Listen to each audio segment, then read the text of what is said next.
You know, I hope that the people who open this time capsule in the future live in a peaceful and friendly world. With no hatred. No prejudice. No crime. And no wars. Think it'll ever happen? If we all do our part and try to get along with each other, yeah, I do.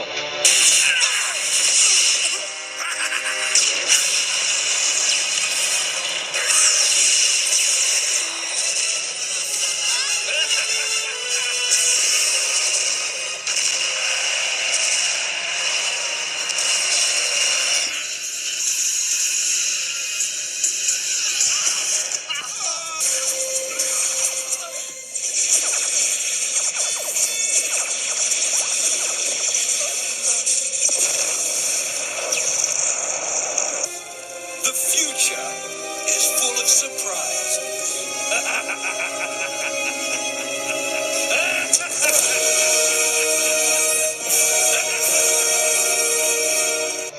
We just gotta hope for the best. Welcome, dear viewers, to Power Rangers Time Force.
The season begins with a narration. 1,000 years in the future, peace and justice reign. Thanks to the brave legion of the Time Force Police, the streets have been cleared of every criminal. Every criminal except one, that is. The criminal, Rancic, attempts to construct a time machine when he's confronted by a Red Ranger, a member of the Time Force. The two fight, and we get to see right away that Rancic is a formidable fighter. However, the Red Ranger, Alex, emerges triumphant, and Rancic is placed on trial, a mysterious pink-haired woman smiling at him. Alex proposes to the pink Time Force Ranger named Jennifer. Well, I'm sure no heartbreak or tragedy will come out of this. Rancic is found guilty and sentenced to be cryogenically frozen for the rest of his life. On the way to the prison, the pink-haired woman stops them and attacks the team, suddenly becoming a human ice cream cone named Nadira, who is actually his daughter. Rancic's people manage to knock over his transport and free him. The four contact their superior officer, Captain Logan. Rancic escaped. Do you realize how long it took us to capture him? But, sir... No excuses. It was your responsibility, and you failed. You're all officially relieved of your duties. God, what a dick. He doesn't even want to hear the details of the escape so they know what to look out for. Yeah, Rancic travels to the cryo prison, which actually turns people into action figures before they're stored. Anyway, after passing up on reviving Simon Phoenix, Rancic gets to work attaching a time travel device to the prison. The Rangers' green-haired telepath named Trip detects what's happening at the prison, and they give chase, commandeering a vehicle.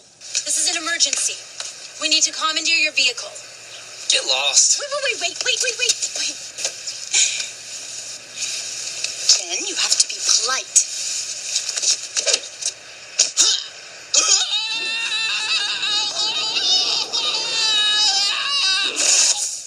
That's Katie. I like Katie. The fourth member of the team is Lucas, but he doesn't really do anything during the first 3 episodes, or much of the series, in fact. Alex rushes up to the prison and fights Rancic, but Rancic mortally wounds Alex before escaping. In his last moments, Alex gives Jennifer his chronomorpher and makes her swear to capture Rancic. You and me. Forever.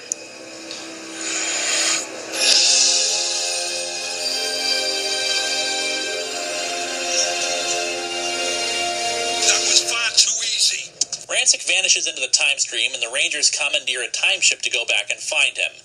By the way, their method of time travel is to have a big robot hit them, which sends them through a portal. Hey, why not? DeLoreans, police boxes, there are weirder ways to travel through time. Rancic arrives in the year 2001. 145, semi-automatic.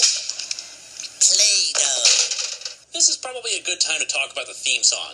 I've got to say, at first I wasn't fond of it, but it grew on me really fast. I think my initial problem with it is that it sounded a bit atonal, but once you get to the instrumentals and the Timeless Wonders bit, it really starts to rock. Race into another time, chronomorph is all alike, timeless wonders for a thunder, all to save the world. Go, Time Force! Power Rangers Time Force. Power Rangers Time Force. Power Rangers Time Force. Time Force. The Wasserman factor isn't in effect this season, in my humble opinion. The fight music, while not the same fast-paced rock music of the initial seasons, has its own unique flavor to it and really seems to fit the mood of the season, both in its fights and its more emotional moments. Kudos to the music team. Oh, and I should also mention that the team has traveled with their robot buddy Circuit, an owl who will be the alpha of the season. Anyway, the team crashes on a beach in 2001, and the ship's going to explode thanks to the damage, and they quickly vacate it before it goes kablamo. They're close to a city called Silver Hills, and Jennifer distributes the chronomorphers, which are DNA locked to the Rangers so that only they can use them. I like the chronomorphers. Pretty nice and simple design, though I always prefer morphers that flip open to ones that don't.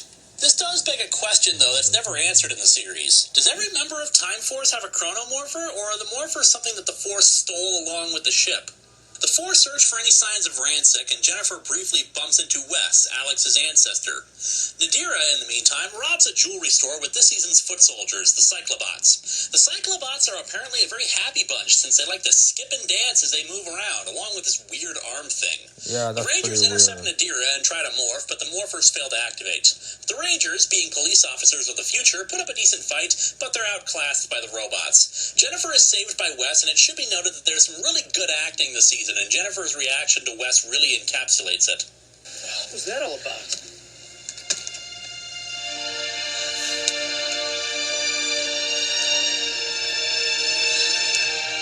Oh, what's the matter? You look like you just seen a ghost.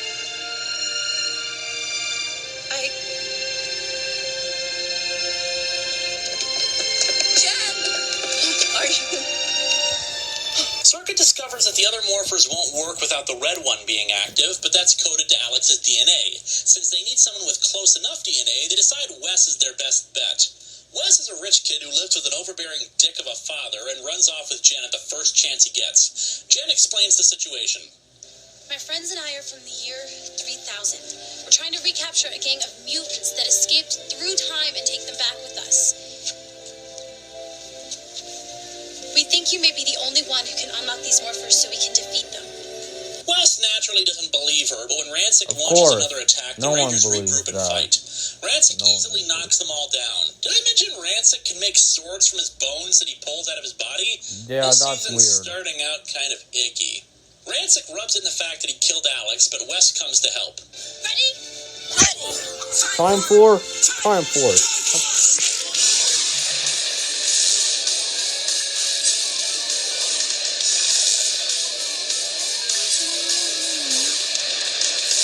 Hell yeah.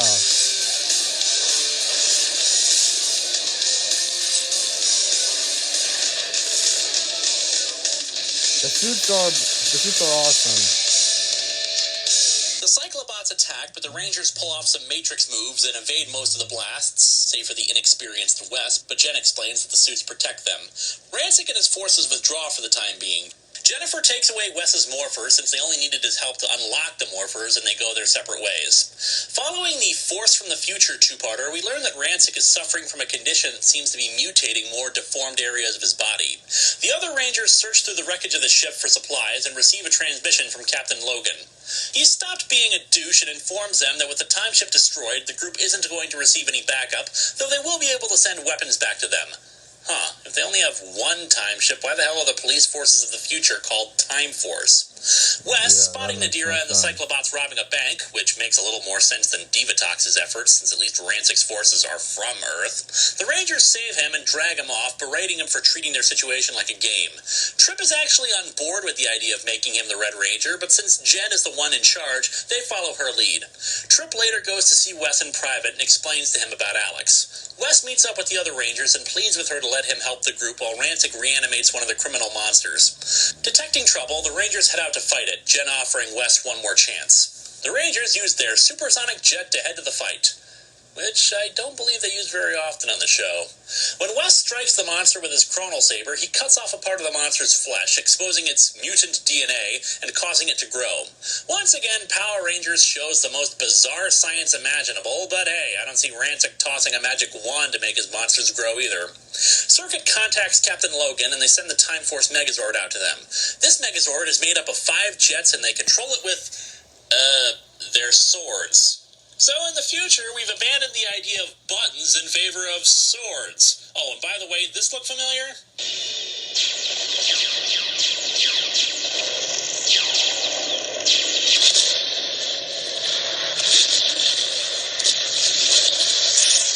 The Megazord also has alternate fight modes and always has to return to the future because they don't have the resources to maintain and refuel them in 2001. Which begs the question of why they can't send reinforcements via the Zords, or use the Zords as a way of returning to the future for more equipment at least.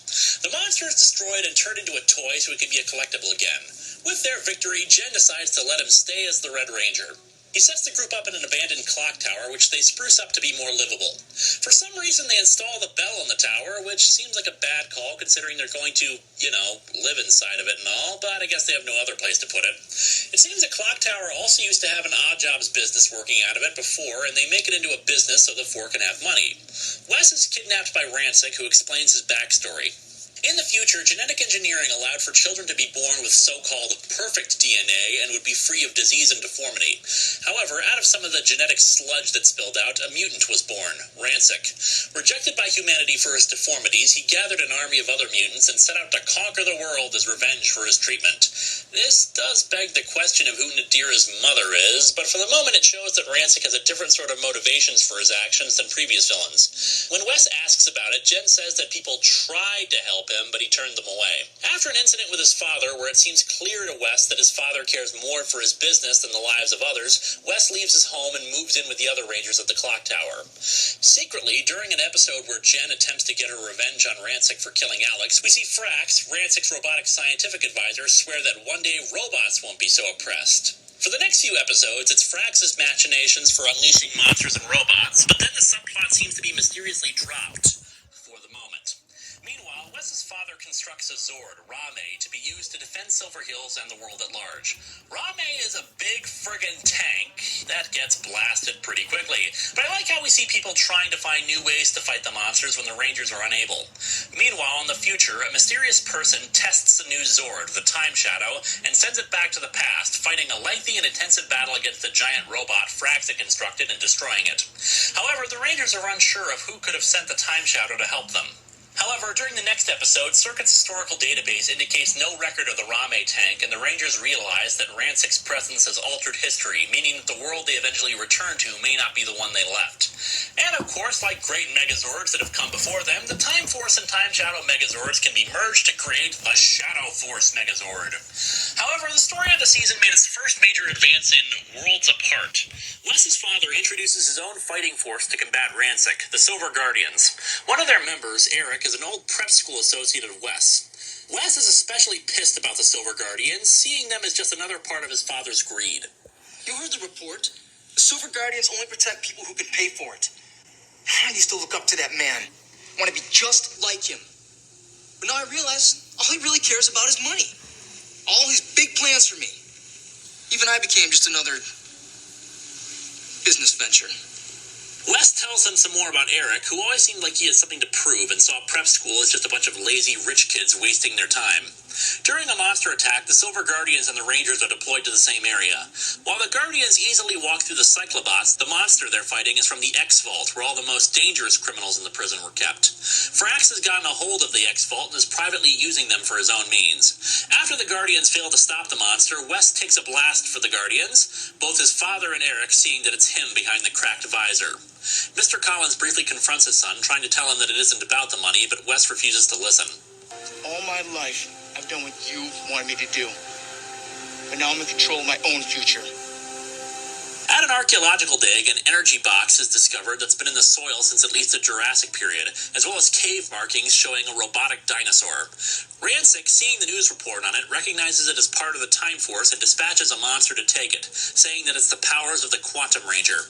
Oh, and here's something amusing. Before the news report, Nadira is actually watching the Masked Rider show and crying over a tender moment, indicating that Nadira is a fan of Masked Rider. As the monster attacks, the Silver Guardians are deployed and engage the Cyclobots. The Rangers arrive as well and get the box away from the monster. Eric, overhearing the monster talking about the Quantum Ranger powers, takes the box and brings it to an industrial site for safekeeping. Eric requests leadership of the Silver Guardians, but Mr. Collins refuses since he doesn't know anything about Eric. Back with the Rangers, Circuit explains that when Time Force was first experimenting with time travel, they sent the Quantosaurus Rex Megazord and the Quantum Controller box in a test flight, but something went wrong and they were lost in time. The monster detects the quantum controller at the industrial site, and the Rangers head out to stop him. Eric refuses to hand the quantum controller over to Wes and puts his hand inside of it, forming the quantum morpher on his arm. Please, don't do it. Quantum power!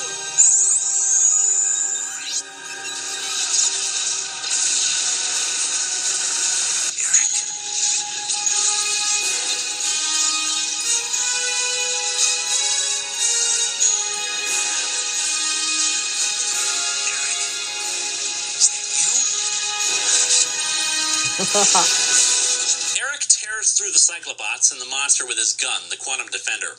With the quantum powers out of his control, Rancic instead decides to send a monster back in time to retrieve the Q-Rex. The Rangers spot the monster heading off, and Eric follows in his own vehicle, the TF Eagle.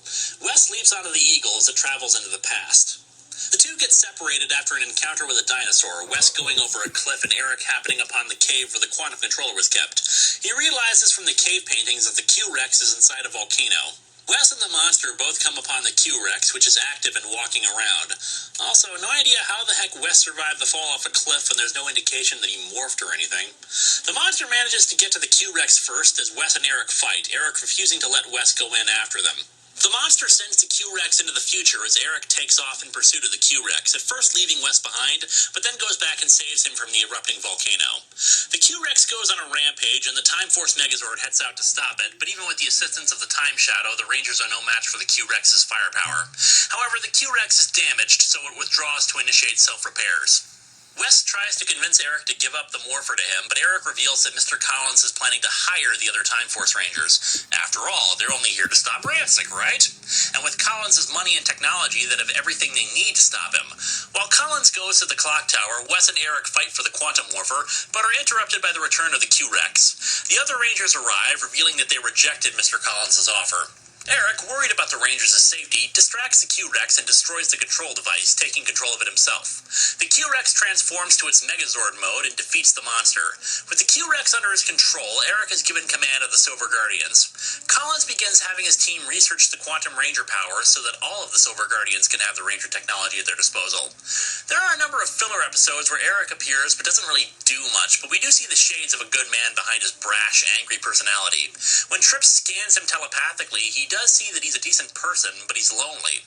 In the following episode, Jen and Eric finally talk. What's your problem? We're not your enemies.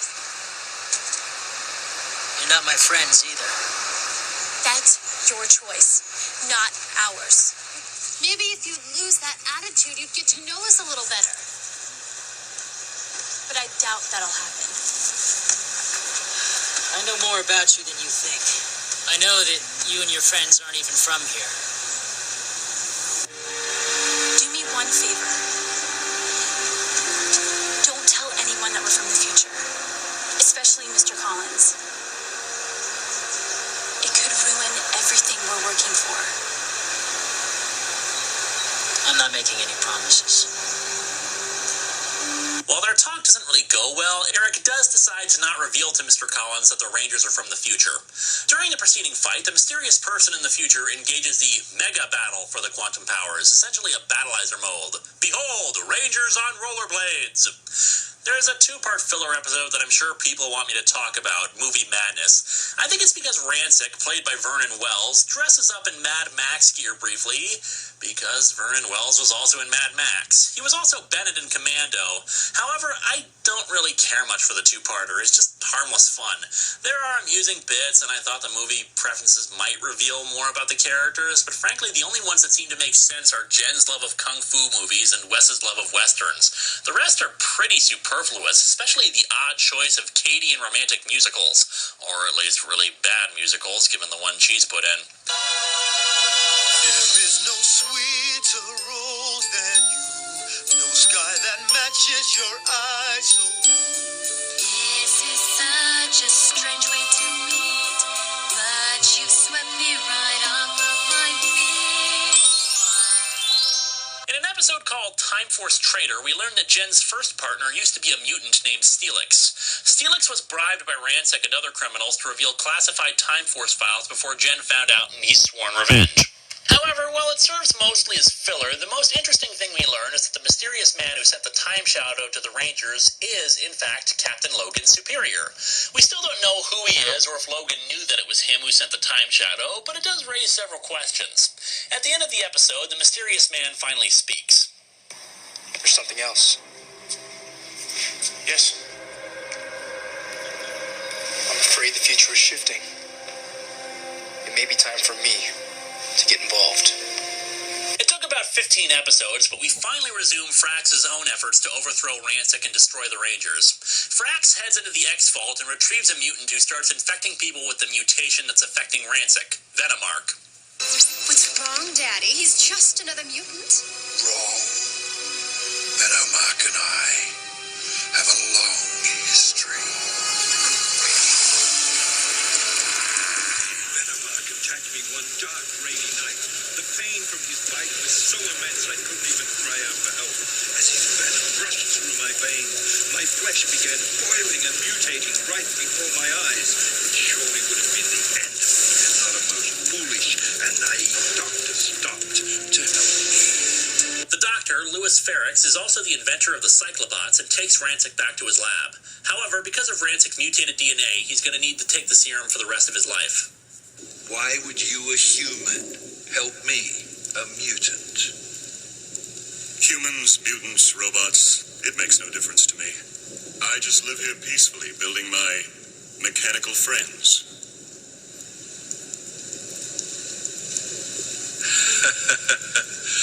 Robots are a waste of metal. Actually, they can be quite useful. Maybe as slaves. What are you doing? Is this all the serum you have? Yes, but you mustn't.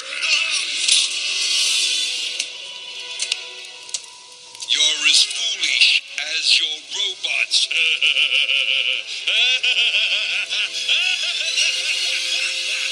That was the last I ever saw of Dr. Ferrix. Venomark is a